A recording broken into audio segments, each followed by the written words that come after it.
Alors, voici la poursuite là, du rappel de factorisation que je vous proposais. On va parler aujourd'hui de la mise en évidence double. Bien sûr, dans la description de cette capsule, vous trouverez les liens vers les autres rappels de factorisation que je vous proposais au niveau de la séquence SN en 4e secondaire. Donc, faire une mise en évidence, qu'elle soit simple ou double, ou encore factoriser une expression algébrique, c'est vouloir la réécrire sous la forme d'un produit de facteurs. Donc, quand on fait une mise en évidence double, ce qu'on va faire, c'est regrouper des termes qui ont un facteur algébrique commun, et on va le faire en fait 2 fois. Donc, c'est pour ça qu'on appelle ça une mise en évidence double. Ce qu'on va effectuer, c'est 2 fois une mise en évidence simple. Et normalement, quand on veut utiliser cette méthode-là, c'est parce qu'on a devant nous un polynôme formé de 4 termes. Maintenant, ce n'est pas tous les polynômes à 4 termes qui peuvent être factorisés par une mise en évidence double, mais certains d'entre eux ont cette propriété-là particulière. Donc, on verra dans une prochaine capsule comment on peut aussi faire un autre type de factorisation quand on a certains types de polynômes particuliers. Mais pour certains polynômes, c'est possible, quand ils ont 4 termes, de les factoriser avec une mise en évidence double. Alors, allons-y avec 3 exemples qui vont illustrer comment on procède pour faire ça. Donc, dans mon premier exemple, ce que je fais d'abord faire, c'est une première mise en évidence simple. Donc, si je regarde ici, avec x carré et 5x, tout comme avec 2x et le 10, ici que j'ai, je peux faire une mise en évidence simple. Donc, tout d'abord, avec mes 2 premiers termes, ce que je peux mettre en évidence, c'est x. Et là, on se rappelle, quand on fait une mise en évidence simple, on se demande le terme qu'on a mis en évidence, donc notre plus grand facteur commun, par quoi on doit le multiplier, par quel binôme on doit le multiplier pour qu'il nous redonne les 2 termes de départ. Donc, x fois x va me donner le x au carré et x fois 5 me donnerait le 5x que j'avais.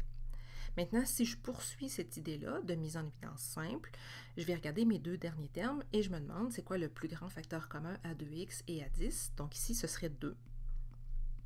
Et bien sûr, j'ai écrit plus 2 parce que mon 2, là, il est positif.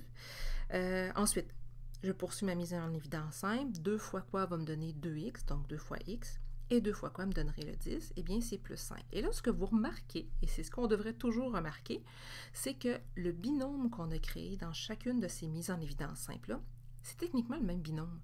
Donc, c'est pour ça qu'on va pouvoir poursuivre la factorisation en faisant maintenant une deuxième mise en évidence simple, parce que dans mes 2 termes, ce que je remarque, j'ai obtenu ici le même binôme.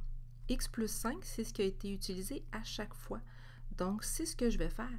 Je vais mettre ce binôme-là en évidence pour effectuer une mise en évidence simple, une dernière mise en évidence simple.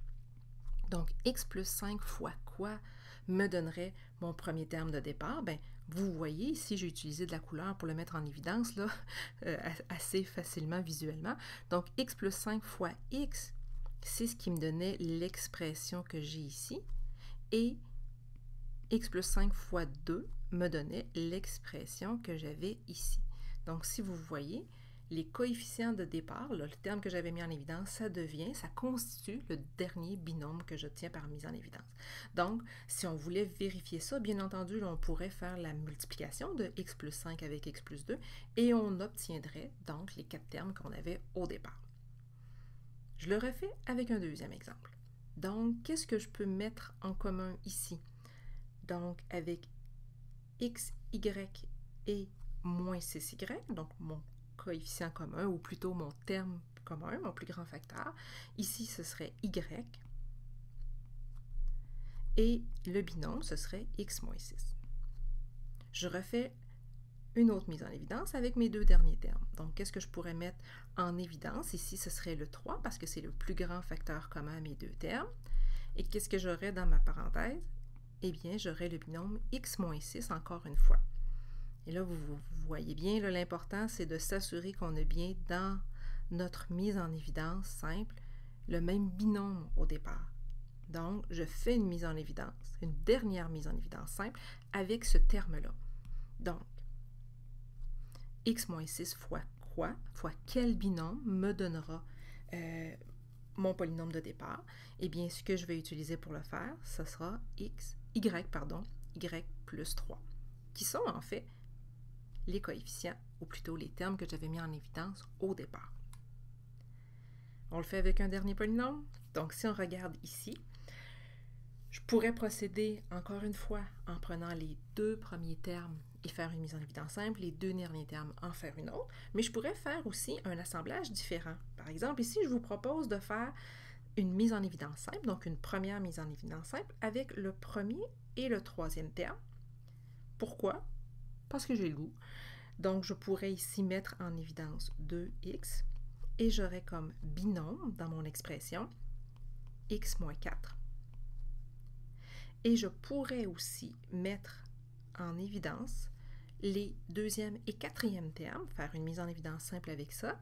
À ce moment-là, ce que je placerais comme terme en évidence, c'est y. Et mon binôme ici que j'obtiendrais, ce serait x moins 4. Je répète, c'est un choix que j'ai fait. J'aurais très bien pu le faire comme j'ai fait précédemment avec les deux premiers exemples, prendre le premier et le deuxième terme ensemble et le troisième et le quatrième terme ensemble. Ici, j'ai décidé de fonctionner autrement, mais si vous remarquez, j'ai bien ici obtenu le même binôme tout d'abord dans ma première mise en évidence simple. Et je vais utiliser ce binôme-là parce qu'il est commun à mes deux factorisations pour montrer que si je multiplie ça avec le dernier binôme, 2x plus y, eh bien j'obtiendrai le même polynôme de départ.